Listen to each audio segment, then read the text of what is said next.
Hi, my name is Kate McLean, and I'm going to be teaching Economics 4040, the International Business Environment. I've been teaching undergraduates and graduate students for more than 25 years. It's something I really have a passion for, so I'm really looking forward to this course. I've taught at Wellesley College before, up in Massachusetts. I taught at Penn State University for 10 years, and I've been here at the University of Georgia for about 12 years.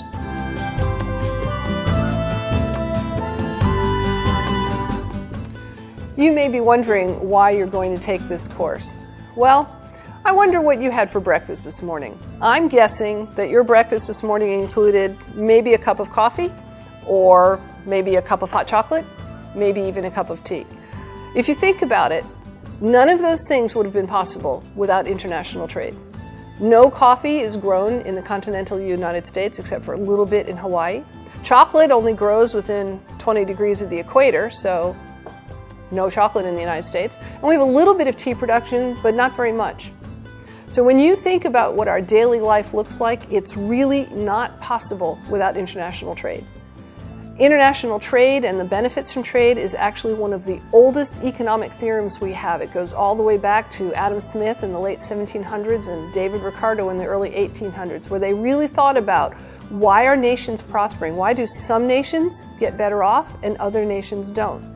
And they were able to really isolate that to international trade and show what the benefits were. It's one of our oldest theorems. It's also one of the few that most economists agree on.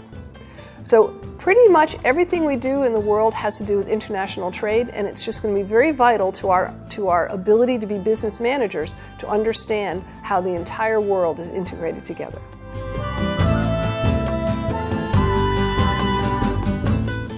Econ 4040 really has two distinct parts. In the first part of the course, we're going to discuss international trade.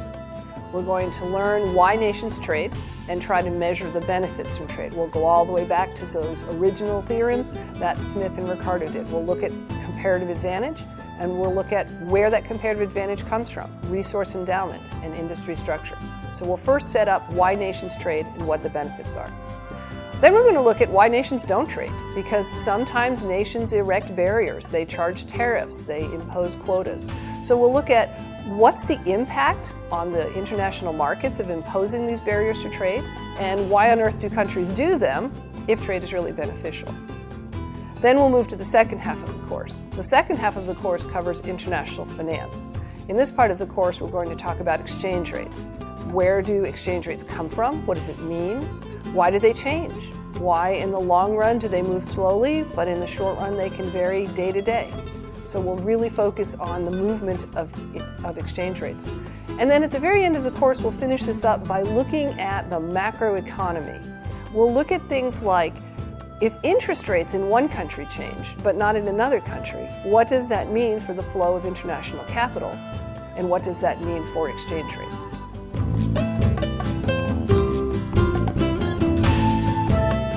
The world is a big and exciting place. I've traveled to 21 countries on 3 continents, and I would love to go to every other continent there is. At the end of this course, I think you're going to better understand how the world economy works, and you'll be able to go out there and be a better world citizen and explore these countries.